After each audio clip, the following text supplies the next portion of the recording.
और वह दबंग उसकी खिल्ली उड़ाते हुए कहता है, हाँ, मैंने सोचा था तुम और दिलचस्प सवाल पूछोगे, यही सवाल तुम्हारे दिमाग में था, यही तुम मुझसे पूछना चाहते थे। देखो तुम बहुत कमजोर हो, तुम्हें इस सवाल का जवाब सुनने का हक नहीं है। अगर मैं तुम्हें जवाब दूं तो तुम्हें कुत्ते की तरह घिसटते हुए नहीं रहना था। इसी तरह वह दबंग पूरी तरह विजयी होकर पीठ घुमाता है और चला जाता है, क्योंकि वह आदमी सच में उसकी मदद कर चुका था। वह पागल कुत्ता सच में एक सच्चा दोस्त है। वहीं पास में एक इमारत की ऊपरी मंजिल पर एक व्यक्ति उस लड़ाई को देख रहा था और वह बहुत हैरान रह जाता है, क्योंकि यह हो ही नहीं सकता। ये आदमी, मैं उन मार्शल आर्ट तकनीकों को जानता हूँ, क्या उसने इस आदमी को हमारे पास भेजा है? हम देखते हैं कि यह सोचने वाला व्यक्ति एक लाल बालों वाला लंबा आदमी है। दर्शकों में सभी लोग हैरान रह जाते हैं, क्योंकि वे समझ नहीं पाए कि अभी क्या हुआ। वे आपस में पूछते हैं, यह क्या था? मुख्य पात्र विजयी होकर वहां से जा रहा है और साको जमीन पर पड़ा है, पूरी तरह थका हारा और हिल भी नहीं पा रहा। मार इतनी जबरदस्त थी कि वह बहुत दर्द महसूस कर रहा है, लेकिन अपमान उससे भी बड़ा था और वह शर्म से गड़ गया है, क्योंकि सभी ने देख लिया कि रेश के शिकारी टीम को एक खान में काम करने वाले, जो सिर्फ एक शुरुआती है, ने हरा दिया। साको चल भी नहीं पा रहा है, लेकिन उसकी जुबान रुकने का नाम नहीं ले रही। वह दूर से मुख्य पात्र को चिल्लाकर धमकी देता है कि वह उसे मार डालेगा। हाजिमे चेहरे पर हल्की मुस्कान के साथ सोचता है, यह आदमी कितना शोर करता है, हारना चुपचाप नहीं जानता। लेकिन इसी बहाने हाजिमे ने अपने प्लान का पहला कदम पूरा किया, जो था सबका ध्यान आकर्षित करना। लेकिन एक समस्या है, जब वह आदमी इसके बारे में सुनेगा, हाजिमे को अब तक नहीं पता कि आगे क्या होगा। वह बहादुर अकेले एक ऐसी जगह की ओर बढ़ता है जहां कोई नहीं है, और वह सोचता है कि यह सिर्फ समय की बात है जब तक उसका प्लान पूरा नहीं हो जाता और वह व्यक्ति उसकी इस्तेमाल की गई मार्शल आर्ट की जांच नहीं करता। इसके बाद वह बहादुर सोचता है कि अगला कदम क्या होगा, और अचानक उसे ऐसा महसूस होता है जैसे उसकी जान निकल रही हो।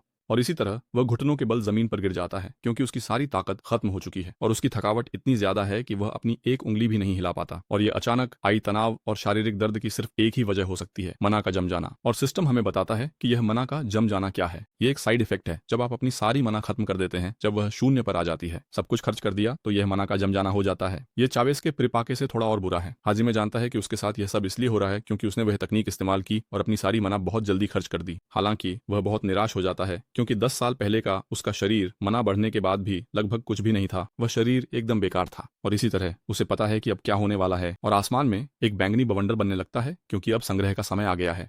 और आसमान से एक सत्ता उतरती है, जिसके हाथ में एक विशाल लंबक होता है। वह प्राणी वह लंबक हाजिमे के सिर के ऊपर रखता है और खुद का परिचय देना शुरू करता है। वह कहता है कि वह आत्मा श्लोक है और वह यहाँ आरण के देवता उसुरा के अधिकार के तहत आया है। और इसी तरह वह अपना हाथ दरवाजे की ओर बढ़ाता है और पुष्टि करता है कि हाजिमे की मना शून्य हो गई है। तो जैसा कि देवता उसुरा ने उसे लोहे की दीवार की क्षमता दी थी और उसने इसे 9 विशेष अधिकारों में से एक पाया था। लोहे की दीवार जो बहुत जबरदस्त है, उसका एक नुकसान भी है, क्योंकि अगर मना शून्य हो जाए तो संग्रहण शुरू होता है। लोहे की दीवार की क्षमता लगभग एक हैक की तरह है, क्योंकि यह सिर्फ उसकी रक्षा नहीं बढ़ाती बल्कि सहन शक्ति भी बढ़ाती है। और हाजिमे हमें एक चित्र के साथ लोहे की दीवार की क्षमता के बारे में समझाता है। वह बताता है कि इस क्षमता के उपयोग के दौरान थकान और क्षति एक कर्ज की तरह जमा होती है। इस तरह जब इस क्षमता का उपयोग करने वाले की मना शून्य हो जाती है, तो सारी जमा क्षति उसके पास कर्ज की तरह लौटती है और वह खुद सूदखोर बनकर वसूली करने आता है। चूंकि हर कोई अपने करियर के दौरान बहुत ज्यादा क्षति झेलता है, इसलिए जो क्षति लौटती है वह लगभग घातक होती है। और कई साहसी लोग इस चुराई गई क्षमता का उपयोग और भी खतरनाक कालकोठरी का पता लगाने के लिए करते हैं।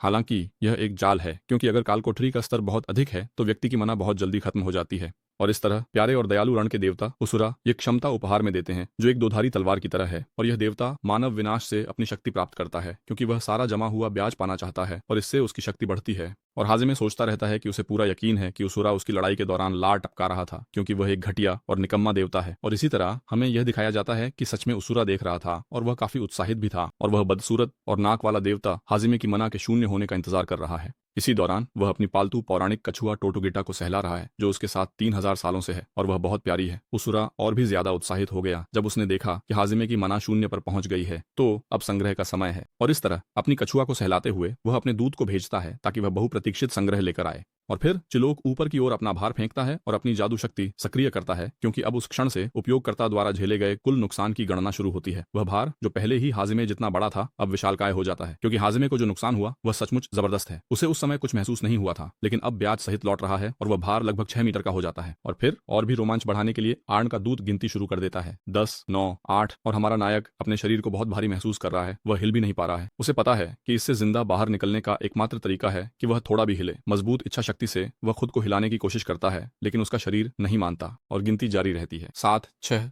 इसी समय नायक खुद को जमीन पर गिरा देता है, क्योंकि उसका शरीर सच में बहुत भारी हो गया है और वह अपना वजन भी संभाल नहीं पा रहा है। और वह अपने दोस्त को गाते हुए सुनता है, मैं तुम्हें खा जाऊंगा, मैं तुम्हें खा जाऊंगा, मैं तुम्हें खा जाऊंगा, मैं तुम्हें खा जाऊंगा, मैं तुम्हें खा। नायक बिल्कुल भी नहीं चाहता कि कोई उसे खाए। इसी समय वह अपने दांतों से अपनी पट्टियां फाड़ देता है, क्योंकि वह यहाँ तक हार मानने के लिए नहीं आया है। और इसी तरह नायक, जो बहुत चालाक है, अपनी आस्तीन में आपातकालीन मना रिकवरी पोषण छुपाकर रखता है, एक बहुत ही छोटी शीशी। ये लगभग पाइमोन की तरह है, आपातकालीन राशन। जो भी इस संदर्भ को समझे वह कमेंट में लिखे। ऋण वसूली की प्रक्रिया चल रही है और नायक के पास अपने जमा किए गए नुकसान के कर्ज से कुचले जाने में केवल 3 सेकंड बचे हैं और जोरा बहुत खुश है क्योंकि वह एक बहुत ही मिलनसार और प्यारा देवता है। वह बिल्कुल भी किसी राक्षस जैसा नहीं दिखता। जो भी कहे कि वह राक्षस जैसा दिखता है वह झूठ बोल रहा है। आर्न का प्रोमो बहुत तेज गति से मना से भरा हुआ हाजिमे को पूरी तरह से कुचलने के लिए नीचे आता है, लेकिन बहादुर अपनी आखिरी हताशा में दांतों से उस छोटी शीशी की ढक्कन को खोलता है और मना की रिकवरी की केवल एक बूंद पीने में सफल होता है, लेकिन तब तक बहुत देर हो चुकी होती है। प्रोमो पूरी ताकत के साथ जमीन पर गिरता है, सब कुछ पूरी तरह से कुचल देता है। ये झूठ है।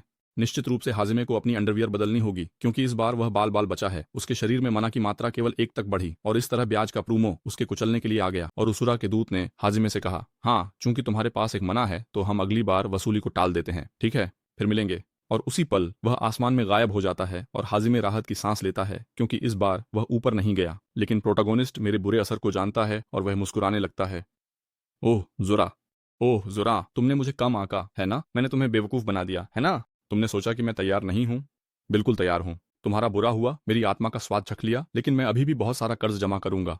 मैं कुछ भी नहीं चुकाऊंगा। हाजिमे बताता है कि पूरी मानवता के पूरी तरह नष्ट हो जाने के बाद वह अकेला जीता रहा और वह हमारे ग्रह पर लगभग 1 साल तक अकेला रहा और इस तरह वह इस क्षमता के खिलाफ जीवित रहने में माहिर हो गया क्योंकि उसने अकेले ही ड्रैगनों का सामना किया, अकेले ही राक्षसों का सामना किया। और हाजिमे उजुरा से कहता है कि उसके लिए संग्रह से बचना कोई मुश्किल काम नहीं है और हाजिमे उजुरा से यह भी कहता है कि उसकी क्षमता सबसे बेहतरीन है क्योंकि जब तक उसके पास थोड़ी सी मना बची है इससे बेहतर कोई क्षमता नहीं हो सकती। और इस तरह जमीन पर गिरा मना की कमी से बेहद थका हीरो सोचता है कि यह क्षमता लोहे की दीवार जिसकी कीमत 500 सोने थी, जो लगभग एक संपत्ति के बराबर थी, लेकिन इस बार यह उसे इस देवता ने मुफ्त दी और वह अपने दोस्त का धन्यवाद करता है। बहुत बहुत धन्यवाद उजुरा, तुम सच में एक सच्चे दोस्त हो। और हाजिमे चेहरे पर सबसे बड़ी मुस्कान के साथ सोचता है कि अगर जुरा नहीं होता तो आने वाले वर्षों में उसे इस चोरी की गई क्षमता तक पहुंच नहीं मिलती। और इस तरह वह जुरा को बीच की उंगली दिखाता है और उसे गाली देते हुए कहता है कि वह नर्क में जाए, वो फल के बेटे। जुरीन्हा को इतनी ज्यादा गुस्सा आता है कि उसके हाथ में जो पौराणिक कछुआ था वह बिना किसी दया के चूर चूर कर दिया जाता है। तो कृपया टोटुगिटा की याद में चैट में लिखें F टोटुगिटा, सिर्फ F मत लिखना, ठीक है?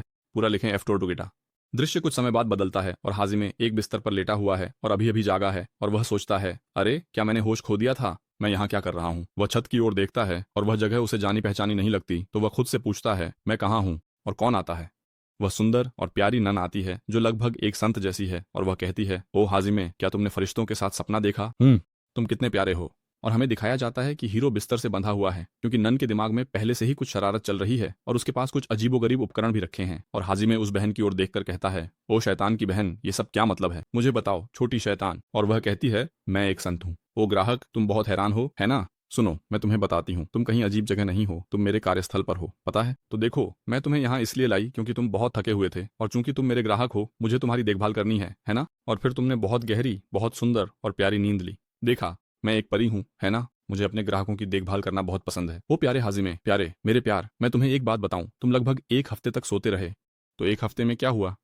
हाँ हाँ हाँ, मुझसे बात करो। मोजोवो और छोड़ दिया। मैं बाएं मोजोवो से शुरू करूंगी। मैं बहुत बढ़िया नहीं हूँ।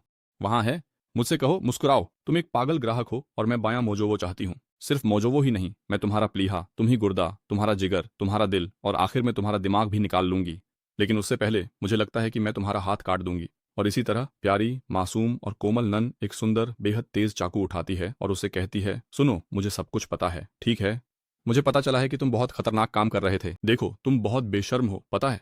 तुम जानते हो कि तुम्हारे अंग हमारे हैं, तो तुम्हें उनका अच्छे से ध्यान रखना चाहिए था, समझे? ऐसा नहीं किया जाता। तुम बदसूरत और बेवकूफ हो, तो चूंकि तुम इस तरह बर्ताव कर रहे हो मुझे लगता है कि तुम हमें कुछ भी नहीं चुकाओगे और मैं अपना हिस्सा चाहती हूँ। और वह नन, जो बहुत नाजुक है, चाकू की नोक से हाजिमे की आंख की तरफ बढ़ती है, लेकिन अचानक वह रुक जाती है। हाँ, आखिर वह एक संत है, वह आंख से शुरू नहीं करेगी, उसे दूसरी जगह देखने के लिए आंख की जरूरत है। और वह कहती है, यहाँ आओ तुम फल के बेटे, तुम मुझे बेवकूफ बनाने की सोच रहे हो, है ना? यहाँ तुमने कर्ज लिया और चुकाने का कोई इरादा नहीं है ना? मैं तुम्हें पूरी तरह से काट दूंगी। हाजिमे डर के मारे सिमट गया, खुद को समेट लिया और पलक नहीं झपकाई क्योंकि अगर वह पलक झपकाता तो उसकी आंखें फोड़ देती। हाजिमे जानता है कि हफ्ता पूरा हो चुका है, तो अगर वह जादू का इस्तेमाल करता है तो वसूली शुरू हो सकती है, जो उस नन से भी ज्यादा खतरनाक है। इसलिए वह इसे बातचीत से सुलझाने की कोशिश करता है और इसी तरह वह समय निकालने की कोशिश करता है और कहता है, ओ नन, डंगो नन पूरा करने के बाद मिलने वाला पैसा अगले हफ्ते दिया जाएगा, क्या आप तब तक इंतजार नहीं कर सकती? और वह कहती है, बिल्कुल नहीं, हम वैसे भी सब कुछ ले लेंगे, लेकिन आप जानते हैं ना, तुमने सिर्फ मुझसे ही उधार नहीं लिया है, तुमने दुकान से भी बहुत सारा कर्ज लिया है और ब्याज लगातार बढ़ता जा रहा है। तुमने कुछ भी नहीं चुकाया है और वह कोबाल्ट डंगोनन या कोबाल्ट लगभग बेकार है और तुम पर बहुत बड़ा कर्ज है। तो अब तुम्हारे पास दो ही विकल्प हैं, या तो अंडा या आंख, तुम क्या चुनोगे? और वह अपनी पवित्रता में इतनी दृढ़ है कि आंख भी नहीं झपकाती, क्योंकि उसका गुस्सा बहुत ज्यादा है। और वह कहती है कि भले ही उसका समय अभी खत्म नहीं हुआ हो, कम से कम एक अंक तो वह जरूर खोएगा। और वह कहती है,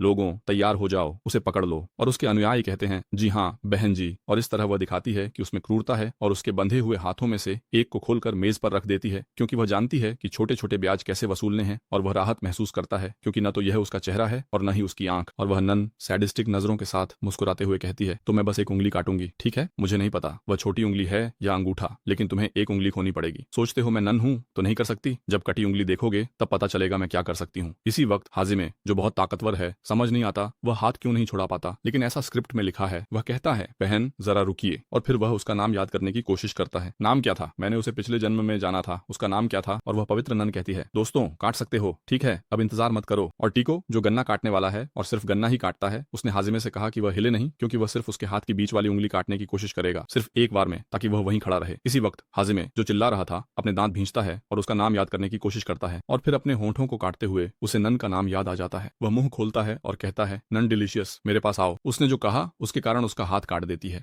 और फिर वह उसका असली नाम दोबारा बोलता है, जो कि वह नहीं था। और नन की आंखें फटी की फटी रह जाती हैं, क्योंकि वह सोचती है, यह आदमी मेरा नाम कैसे जानता है। उसी समय जो आदमी सिर्फ उसकी बीच की उंगली काटने वाला था, उसे नन से तुरंत जो कर रहा है उसे रोकने का दूसरा आदेश मिलता है। नन बहुत हैरान है, क्योंकि यह आदमी मेरा नाम जानता है, तो आखिर यह है कौन? और वह बहुत पसीना पसीना होकर खुद से पूछती रहती है कि यह आदमी कौन है, क्योंकि इस नाम को कोई नहीं जानता, यहाँ तक कि चर्च के लोग भी नहीं। और फिर वह पवित्र नन उससे कहती है, तुम कौन हो और तुम मुझे कहाँ से जानते हो? और वह दबंग मुस्कुराने लगता है, क्योंकि आखिरकार उसने नन की कमजोरी पकड़ ली है। और इसी के साथ हम यहीं हैं। मैं कोशिश करूंगा कि अगला भाग कल ले आऊं, लेकिन मैं वादा नहीं कर सकता, ठीक है? लेकिन मैं कोशिश जरूर करूंगा। जिसे पसंद आया वह लाइक करना ना भूलें और कृपया घंटी का बटन दबाएं, क्योंकि YouTube अब मेरे वीडियो कम लोगों तक पहुंचा रहा है। अब धन्यवाद कहने का समय है। मेरे बॉस डेकॉन को मेरा बहुत बहुत धन्यवाद। बहुत बहुत धन्यवाद बॉस डेकॉन, सच में बहुत शुक्रिया, है ना? बहुत बहुत आभार। और हमेशा मौजूद कार्लोस एडवार्डो सीनियर मचाडो की पिक्स के जरिए दी गई मदद के लिए भी धन्यवाद। धन्यवाद कार्लोस, सच में बहुत शुक्रिया दोस्त। अभी दूसरा भाग आया भी नहीं है और मैं तीसरा भाग बना रहा हूँ। तो चलिए तीसरे भाग की ओर बढ़ते हैं। शैतान की बहन काफी डरी हुई है और पूछ रही है कि वह कौन है। और गन्ना काटने वाले फिटनेस वाले लोग देखते हैं कि बहन परेशान है और पूछते हैं, बहन क्या समस्या है? वह गुस्से वाले चेहरे के साथ उनसे कहती है, तुम दोनों अभी यहाँ से निकल जाओ। और वे, हाँ क्या? और बहन चिल्लाने और हंगामा करने लगती है, मैंने कहा था कि यहाँ से चले जाओ, हरामियों, यहाँ से दफा हो जाओ। दोनों गन्ना काटने वाले जल्दी निकल जाते हैं, क्योंकि बहन गुस्से में है। उनके जाने के बाद शैतान की बहन को एहसास होता है कि वह प्रोटोगोनिस्ट के साथ अकेली है। और फिर है ना, चूंकि वह बिस्तर से बंधा हुआ है, वह उसके ऊपर चढ़ जाती है और नहीं नहीं, उसने ऐसा कुछ नहीं किया, नहीं ऐसा नहीं हुआ। वह कहती है, ओए कथावाचक, मजाक बंद करो और कहानी आगे बढ़ाओ। और फिर बहन धीरे से पास आती है और कहती है, अरे आखिर तुम मेरा नाम कैसे जानते हो? और वह मुस्कुराते हुए उसे जवाब देता है, अरे तुम्हारा नाम न जानना कैसे मुमकिन है? तुम तो मशहूर हो बहन, या फिर मुझे तुम्हें सफेद गुलाब राक्षस दलाल कहकर बुलाना चाहिए। शैतान की बहन एक पवित्र, शुद्ध, सुंदर और प्यारी बहन है, जो प्रकाश के मंदिर में रहती है और वहाँ उसका नाम अन्ना प्रिमरोज है। बस दिक्कत यह है कि इस पगली की दो शख्सियतें हैं। दूसरी वाली जो इतनी आकर्षक है, जिसे चाहे वो अपना बना ले, मैं तो दूर ही रहूंगा। उसकी दूसरी शख्सियत है सफेद गुलाब राक्षस दलाल और उसके अंडरवर्ल्ड से संबंध है। वह लाशों का लेन देन करती है और साथ ही उपकरण और जानकारियां भी बेचती है। सभी जानते हैं कि शिकारियों को जो उपकरण दिए जाते हैं वे बहुत ही घटिया गुणवत्ता के होते हैं, इसलिए अगर वे काले बाजार में जाकर बेहतर उपकरण नहीं खरीदते तो वे निश्चित रूप से डंगोनन को पूरा नहीं कर पाएंगे। और हाजिमे जानता है कि उसे जिन उपकरणों की जरूरत है वे उसे इसी औरत के जरिए मिलेंगे। इसीलिए वह उससे कहता है, ओ बहन, मैं तुम्हें ढूंढने ही आ रहा था। वह कहता है कि वह बहुत खुश है कि उसने उसे इस तरह पकड़ लिया। वहाँ वह, जो कि वह पागल और वह दूर खड़ा आदमी है, वह कहता है, ओ बहन देखो, हमारे भी सौदा करने के लिए क्या अच्छा नहीं होगा कि मैं बंधा न रहूं? मुझे खोल दो, या फिर तुम इसी तरह मेरे ऊपर इस बिस्तर पर बैठी रहोगी। और इस तरह वे दोनों एक काफी उत्पादक बातचीत शुरू करते हैं। दृश्य बदलता है एक और जगह पर, जो कि एक और अस्पताल है, और वह व्यक्ति बहुत परेशान है और सारे सामान फेंकना शुरू कर देता है, यह कहते हुए कि वह खाना नहीं चाहता। और हमें दिखाया जाता है कि वह साको है, जो सबके सामने पिटाई खाने के कारण बहुत चिढ़ा हुआ है। और नर्सें कहती हैं कि उसे शांत होना चाहिए। और फिर वह कहता है कि वह अब शांत है, लेकिन अब उसे किसी को मारना है। फिर उसे प्रोटा की बात याद आती है, जिसमें उसने कहा था कि उसे जवाब सुनने का हक नहीं है, क्योंकि वह कमजोर है। और इसी तरह वह पागल कुत्ता गुस्से से कांपने लगता है और गालियां देने लगता है और नफरत में तना हुआ जोर से कहता है कि वह उस कमीने को मार डालेगा, लेकिन इस बार वह उसे पूरी तरह टुकड़ों में काट देगा और उसे तड़पती हुई दर्द महसूस कराएगा। अचानक कोई उस कमरे में आता है और कहता है, अरे ये कैसी अफरा तफरी है? किसकी ये शानदार सोच थी कि अस्पताल में लड़ाई की जाए। बोलो। लॉरेन देखता है कौन है जो उससे इस तरह बात करने की हिम्मत कर रहा है, और जैसे ही वह उसे देखता है उसकी आवाज बंद हो जाती है। वह कहता है, सर नीड, आप हैं सर। लॉरेन उठने की कोशिश करता है और कहता है कि उसे पता नहीं चला कि वह कब आ गए। वह कहता है, नहीं कोई बात नहीं, लेटे रहो। और फिर नीड बहुत ही शांतिपूर्वक मुस्कुराने लगता है। फिर वह कहता है, हीलर्स आप लोग जा सकते हैं, ठीक है, छोड़ दीजिए, मैं इसका ध्यान रख लूंगा, अलविदा। वह हीलर्स को चेहरे पर बड़ी मुस्कान के साथ विदा करता है। और नियड साको से कहता है, अरे मैंने बहुत सी कहानियां सुनी, बहुत सारी कहानियां, कि कल तुम्हारे साथ क्या हुआ था। और साको उससे कहता है, ओ सर मैं माफी मांगता हूँ, मुझसे गलती हो गई, लेकिन जो हुआ है वह ऐसी बात है जिसकी आपको चिंता करने की जरूरत नहीं है, मैं इसे सुलझा लूंगा। नियड एक बहुत तेज चाकू उसके मुंह में डाल देता है और साको बिल्कुल स्तब्ध रह जाता है। हालांकि उसका मुखिया नियड उस वार को रोक देता है और आगे नहीं बढ़ता। और इसी तरह एक बहुत ही दोस्ताना बातचीत शुरू होती है और नियड उससे कहता है, तुमने कहा कि मुझे चिंता करने की जरूरत नहीं है, क्या तुम बेवकूफ हो? मैं यहाँ तक आने के रास्ते में जिन जिन लोगों से मिला हर किसी ने बताया क्या हुआ था। ये कहानी पूरी तरह अपमानजनक थी और पूरी रात मैं लोगों को इसके बारे में बात करते सुनता रहा। अब तुम एक पालतू कुत्ते की तरह आकर कह रहे हो कि मुझे चिंता करने की जरूरत नहीं, तुम मजाक कर रहे हो, है ना? देखो, लॉर्ड मथायस ने हमेशा मुझे एक बात कही है, कभी भी विधर्मी शिकारियों को शर्मिंदा करने के लिए कुछ मत करना। और इसी तरह नियड और भी गंभीर हो जाता है और उससे कहता है, लेकिन तुमने सबके सामने एक कुत्ते की तरह पिटने की हिम्मत की, तुम एक बेकार कुत्ते से ज्यादा कुछ नहीं हो, बस इतना ही। और साको, जिसके मुंह में तेज चाकू है, पसीना पसीना होने लगता है क्योंकि वह जानता है कि उसका बॉस बहुत क्रूर है। नियड उस चाकू को जोर से खींचता है और केचप चारों ओर उड़ जाता है। और नियड उससे कहता है कि वह केवल इसलिए जिंदा बचा है क्योंकि उसने पहले जो काम किए थे, और नियड ने ही उसे इस पद के लिए सिफारिश की थी, क्योंकि कुछ समय पहले उसने राक्षस देवता के उपासकों को ढूंढ निकाला था। और नियड आगे कहता है कि उसे लगा था कि उसमें कोई खास प्रतिभा है, लेकिन 6 महीने बाद तुमने सिर्फ 2 राक्षस देवता के उपासकों को ढूंढा, तुमने 26 लोगों को मार डाला और उनमें से सिर्फ 2 ही राक्षस देवता के उपासक थे। उच्च अधिकारी आपसे बहुत निराश हैं और वे खुद से यह सवाल करते रहते हैं कि आखिर कब तक उन्हें आपको सहना पड़ेगा। और अब क्या करोगे हरामी? तुमने हमारे पवित्र विभाग को मजाक का विषय बना दिया और हम सबके लिए हंसी का पात्र बन गए क्योंकि तुम्हें सबके सामने पीटा गया। और साको प्रार्थना करने लगता है और दया की भीख मांगता है। वह बस एक और मौका मांगता है क्योंकि इस बार वह असफल नहीं होगा। और इस तरह अपनी जान की भीख मांगते हुए वह कहता है कि वह कुछ भी करने को तैयार है, आप जो भी कहेंगे वह करेगा, बस उसे एक और मौका चाहिए। और इस तरह साको नियडे के पैरों में गिरकर एक और मौका मांगता है और नियडे उसके बहुत करीब आकर कहता है, देखो, जो लोग मुझे शर्मिंदा नहीं करते, मैं चाहता हूं कि तुम उन सबको मार डालो और उसके बाद मैं तय करूंगा कि तुम्हारे साथ क्या करना है, समझे? और साको जानता है कि अगर वह यह भी नहीं कर पाया तो वे उसका यूनिफॉर्म छीन लेंगे और वह फिर से खनिक बन जाएगा। इसके बाद नियडे उसकी ओर एक पैकेट फेंकता है और कहता है, ले इसे इस्तेमाल कर। और वह पागल कुत्ता थोड़ा हैरान रह जाता है क्योंकि एक मौका मिलने के अलावा अब उसे मदद भी मिल रही है। और उसी समय वह उस तोहफे को खोलता है और सोचता है, यह क्या है? वह सोचता है कि क्या ये किसी दानव देवता के उपासक के उपकरण है। और फिर वह कहता है, नियडे साहब यह तो। और नियडे कहता है, यह उस दानव देवता के उपासक के कमरे में था, तुम्हें याद है? वही जिसे तुमने उस दिन पकड़ा था। यह तुम्हारे ऊपर है कि इसका इस्तेमाल करना है या नहीं, लेकिन यह तुम्हें मजबूत बनाएगा। नियडे उसे अंतिम चेतावनी देता है।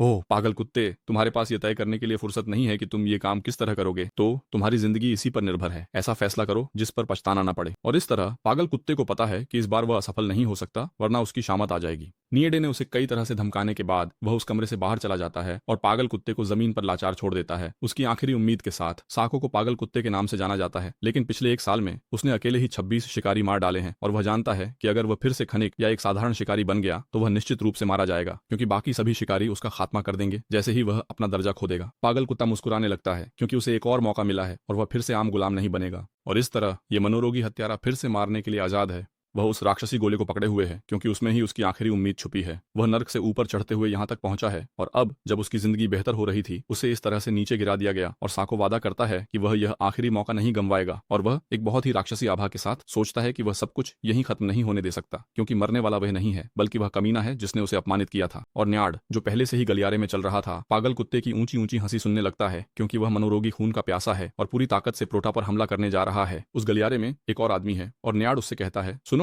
उस पर नजर रखना, ठीक है? ये सुनिश्चित करना कि वह हमें कोई परेशानी न दे। और मम्मी कहता है, जी सर, मैं उसे लाइन से बाहर कदम नहीं रखने दूंगा। न्याड मम्मी से कहता है कि लोगों को उद्देश्यपूर्ण होना चाहिए और अच्छे नतीजे देने चाहिए, क्योंकि अगर ऐसा नहीं हुआ तो उन्हें भी उसी पागल कुत्ते की तरह किनारे कर दिया जाएगा जो अब सिर्फ एक फेंकने लायक प्यादा है। और इसी तरह न्याड बोलना शुरू करता है, प्रतिभा, उस आदमी में तो कोई प्रतिभा ही नहीं है, वह तो एक मजाक है। उसे तो यह भी नहीं पता कि असल में हमने उसे क्यों स्वीकार किया है। और फिर मम्मी कहता है, मुझे उस पागल कुत्ते का शुक्रगुजार होना चाहिए क्योंकि जो गड़बड़ियां वह फैला रहा है उसकी वजह से लोगों का हमारे ऊपर से शक कम हो गया है। और इस पर न्याड खूब हंसता है क्योंकि जो आदमी बेकार था वही अब उनके लिए बहुत काम का साबित हो रहा है। न्याड की योजना यही है, आने वाली रेड में घुसपैठ करना और उस बड़ी कालकोठरी के सारे ड्रॉप्स हासिल करना। और साथ ही वे लोग मंदिर के शूरवीरों के कप्तान से भी उस कालकोठरी के अंदर ही छुटकारा पाना चाहते हैं और इसके जरिए वे तीसरे प्रकाश मंदिर पर भी नियंत्रण करना चाहते हैं और ये सब कुछ वे दानव देवता के नाम पर कर रहे हैं। और हमें सूचित किया जाता है कि नीडे एक अधिकारी का शिष्य है जो दानव भगवान की पूजा करता है, और इस छापे में यह मिशन इतना महत्वपूर्ण है कि यह दानव भगवान के उपासकों के धार्मिक आदेश के डोमेन को भी बदल देगा। और नीडे जानता है कि वह पंथ की योजनाओं को बाधित करने के लिए कुछ भी नहीं होने दे सकता है। और इसके बाद वह मम्मी से बोलता है, मैं कुछ और भी चाहता हूँ, मैं चाहता हूँ कि आप उस आदमी का निवेश करें। और मम्मी कहता है, हाँ तुम उस आदमी की बात कर रहे हो, उससे ज्यादा जिसने पागल कुत्ते को मारा। न्याड समझाता है कि वह आदमी उनकी स्कूल की मार्शल आर्ट्स की तकनीकें इस्तेमाल कर रहा था। और वह मम्मी से कहता है, तुम जानते हो ना कि वो तकनीक सिर्फ हमारे गुरु और हम चारों को ही पता है। और इसी तरह न्याड सोचने लगता है, क्या ये आदमी गुरु द्वारा भेजा गया है? लेकिन एक बात बहुत अजीब है, अगर उसे गुरु ने भेजा होता तो उसे हमसे किसी और अधिक उपयुक्त तरीके से संपर्क करना चाहिए था। और इसी तरह न्याड प्रोटा को संदिग्ध मानता है, लेकिन न्याड बहुत सतर्क है क्योंकि वह जानता है कि अगर वह उस आदमी से बहुत लापरवाही से संपर्क करता है तो वह जानकारी लीक कर सकता है। तो वह अपने मोहरे साको को भेजेगा ताकि पता चल सके कि वह आदमी कौन है। और इसी तरह न्याड अपनी तलवार पर हाथ रखता है और सोचता है कि अगर पता चला कि वह आदमी हमारा नहीं है तो मैं उसे खुद मार दूंगा। और इसी तरह न्याड हल्की मुस्कान के साथ, और वह प्रोटा की तरह ही दिखता है, बस बाल अलग हैं, वह सोचता है कि उसे बस उस आदमी को खत्म करना है और फिर कुछ भी दानव देवता के पंथ की योजना को रोक नहीं पाएगा। दृश्य बदलता है और अब संत पवित्र नन पर आता है, वही शैतान की बेटी। वह वहां खड़ी है, उलझन में सोच रही है, वह समझ नहीं पा रही क्योंकि उसने सोचा था कि यह हाजिमे नाम का आदमी पागल है, लेकिन अब जब उसने सबस्पेस से शिकारी का सिर निकाला तो उसे एहसास हुआ मामला उल्टा है, आदमी कमाल का है। वह आदमी बोलता है, तो तुम्हें पसंद आया? और वह तो लार तक टपका देती है, कहती है, हैं? हाँ, क्या मुझे यह पसंद आया? हा हा हा हा हा। उसी समय वह खुद को संभाल लेती है। ठीक है श्रीमान हाजिमे, मुझे देखना है कि आप क्या चाहते हैं। सबसे पहली बात, आप एक वस्तु बेचना चाहते हैं जो कि एक शिकारी की लाश है, और फिर आप वस्तुओं की एक सूची चाहते हैं, है ना, जो कि कई तरह की वस्तुएं हैं। ज्यादातर का संबंध पवित्र चीजों से है। एकमात्र जो नहीं है वह एक प्राणी का सींग है जो कि वैसे भी बहुत अनोखा है। और ऐना सुंदर नन कहती है कि वह उसकी सूची में दी गई सारी वस्तुएं ला सकती है, हालांकि समस्या पैसे की है। यह सब मिलाकर कुल 5000 गोल्ड्स होते हैं। और देखो, इस पूरे खर्च को पूरा करने के लिए तुम्हें मेरे लिए और 3 शिकारी मारने होंगे। और वह बहादुर कहता है, सिर्फ 3 शिकारी? ठीक है, देखो 3 हफ्तों में मैं उन्हें तुम्हारे लिए ले आऊंगा। तो ये सुनिश्चित कर लो कि जो चीजें मैं मांग रहा हूँ वे तैयार रखना, ठीक है? बहुत धन्यवाद, सौदा पक्का। और फिर वो बगल में देखता है और कहता है, लेकिन उससे पहले मुझे वह चीज चाहिए। देखो वह जो पीछे है। दृश्य एक बहुत ही शांत जगह पर बदल जाता है और मुझे नहीं पता वह घर किसका है और न ही वह किसकी है। बस इतना पता है कि अंदर प्रोटा, डेल, माँ और गोएथे हैं। वे सभी खाना खा रहे हैं और ये जो बिना हेलमेट के है और बहुत ही मिलनसार है वह गोएथे हैं। और वह कहता है, देखो मुझे पता है कि हम पहले से एक दूसरे को जानते हैं, लेकिन तुमने हमें हमेशा पूरे उपकरण के साथ ही देखा है। चलो हम अपना परिचय देते हैं। फिर वह कहता है, मेरा नाम गोएथे है, मैं टीम का लीडर हूँ। वह जो है वह हमारी टीम का टैंक है, माँ। और मिलनसार मार को कहता है, आपसे मिलकर खुशी हुई। ये सुनहरा बालों वाला डेल है, वह हमारी टीम में सिर्फ 3 महीने से है, लेकिन उसकी क्षमताएं वाकई काफी प्रभावशाली हैं। वह बहुत अच्छा है। और डेल का चेहरा गंभीर है, पता नहीं क्यों। और इसी तरह गोएथे प्रोटा का परिचय बाकी दोनों से कराता है। कहता है कि यह है रिकार्डा, राजिमा कार्टोई, ब्राबो, और यह हमारे खोजी समूह का सबसे नया सदस्य है। और वहाँ केवल गोएथे ही खुश हैं। वह कहता है, तो सब ठीक है ना? अब तो हम एक दूसरे को जान ही गए, तो चलो पीते हैं। और उसके पास एक बहुत ही छोटी मग है, शायद उसमें सिर्फ 5 लीटर बियर ही आ सकती है, वो भी गर्म बियर, जाहिर है। ये कहने के बाद गोएथे को एहसास होता है कि वहाँ का माहौल अजीब हो गया है। कोई कुछ नहीं बोलता, वह वहाँ सबको देखता है और सोचता है कि कम से कम उन्हें कुछ तो कहना चाहिए, क्योंकि यह लड़का हाजिमे हमारा भविष्य है और माँ बातचीत में अच्छा नहीं है। और प्रोटा को देखने के बाद उसे लगता है कि हाजिमे उसे पसंद नहीं करता। वह सोचता है कि शायद स्वागत बहुत साधारण था, क्योंकि वे गरीब हैं, उनके पास ज्यादा कुछ नहीं है और वहां मौजूद सभी लोग कर्ज में डूबे हैं और महंगी चीजें खरीद नहीं सकते। इसी वक्त प्रोटा माहौल हल्का करता है और कहता है, अरे पहले मुझे एक बात कहने दो, व्यक्तिगत रूप से। देखो मैं तुम लोगों से कुछ कहना चाहता था। और इसी तरह प्रोटा अपनी पीठ पर हाथ रखता है और कुछ निकालने लगता है। डाले और मार्कोस ध्यान से देखते हैं क्योंकि उन्हें नहीं पता प्रोटा ने क्या छुपाया। ब्राबो ने मेज पर बोतल मारी। वह कहता है, मैं ये नहीं पीता जो तुम लोग पी रहे हो, ये गर्म घोड़े का पेशाब है। ये देखो, ये असली माल है, समझे? तुम एक घूंट लोगे और तुरंत नशे में हो जाओगे।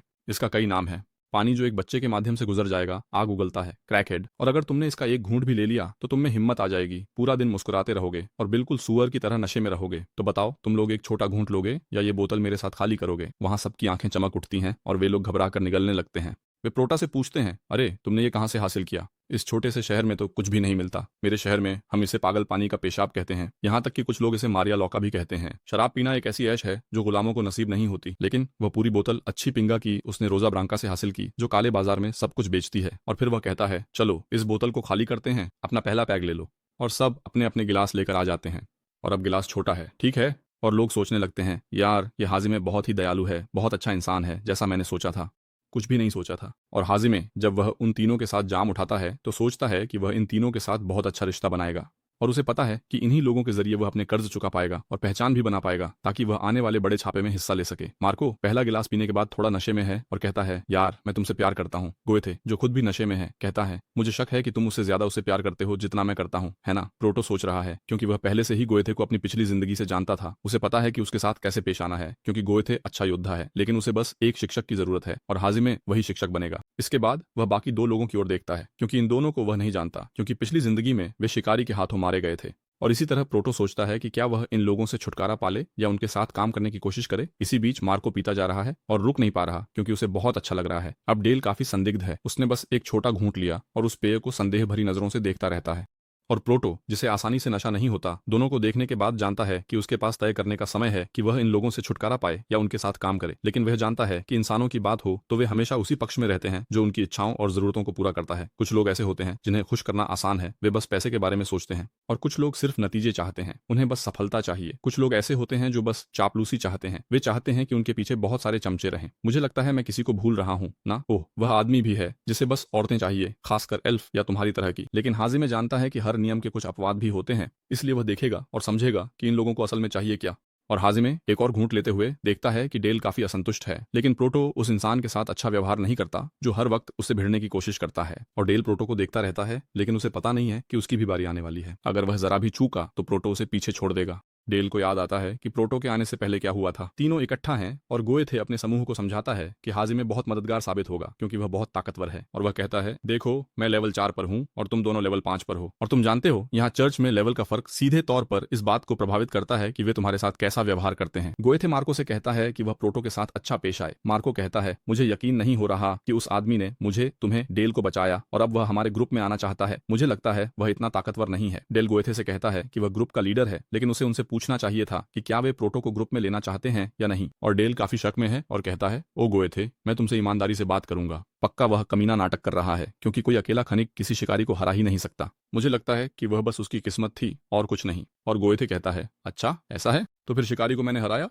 वहां सिर्फ हम 4 ही थे, शिकारी मर गया। उसे किसने मारा? मैंने? बिल्कुल नहीं, है ना? डेल कहता है कि वह इस समझौते से बहुत नाखुश है क्योंकि अगर वे पकड़े गए तो उन्हें मारा भी जा सकता है। अचानक एक चिकित्सक उस अस्पताल में आता है जहां वे लोग हैं और तभी वे बहुत धीमे धीमे बात करने लगते हैं। इसके बाद मार्कोस बातचीत खत्म करता है और कहता है, चूंकि उन्होंने उसे स्वीकार किया है तो ऐसा ही सही। वह लाशें रख लेता है और हम तीनों में इनाम बांट लेते हैं। इसी तरह दृश्य वापस उस पल पर आता है जब चारों प्रोटा के साथ जश्न मना रहे होते हैं। डेल ने कुछ नहीं पिया, वह बस बड़बड़ाता रहता है क्योंकि एक को शराब से खरीदा गया था और दूसरा लगातार कहता है कि यह नया लड़का बहुत ताकतवर है, लेकिन मैं अलग हूँ, मैं इस हरामी पर विश्वास नहीं करता। डेल प्रोटा को तिरछी नजरों से देखता है, सोचता है कि वह उस पर भरोसा नहीं करता और डेल बुरी नीयत से भरा हुआ है। वह सोचता रहता है कि प्रोटा ही असली ठग है, लेकिन उसे पता है कि किसी भी डंगोनन के अंदर ठग ज्यादा देर तक टिक नहीं पाते। और उसे पता है कि यही है शिकारी की जिंदगी, कमजोरों को जल्दी ही मार दिया जाता है और ये हाजिमे नाम का लड़का जरूर झूठ बोल रहा है। तो कल डंगोनन में वहां के राक्षस उसे एक सबक सिखाएंगे। दृश्य बदलता है और अब वे चारों डंगोनन के पास उस पहाड़ पर चल रहे हैं जो पूरी तरह से एक डंगोनन है। और सिस्टम हमें बताता है कि यह एडेलाइन नाम की गुफा में बसी हुई एक नगरी है। यह शहर सैकड़ों साल पहले बनाया गया था और यह पूरी पहाड़ी चारों ओर से छेदों से भरी हुई है। मार्को बहुत हैरान है और वह कहता है, हाँ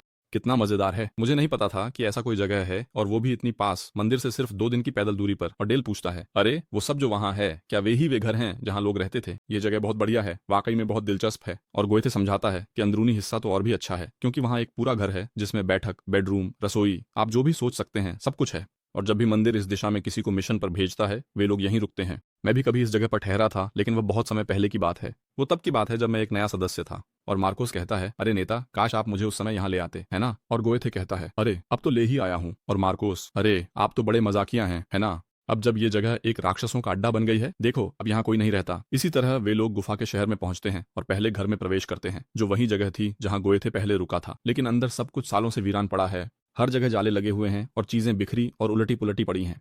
इसके बाद प्रोटो हाथ उठाता है और मना का पता लगाने की अपनी क्षमता का उपयोग करता है ताकि वह माहौल में मौजूद हर चीज को महसूस कर सके। प्रोटो सोचता है कि जब वह अपने शरीर से मना फैलाता है तो वह हवा में हर चीज को महसूस कर सकता है। मना को जमीन पर फैलाते हुए वह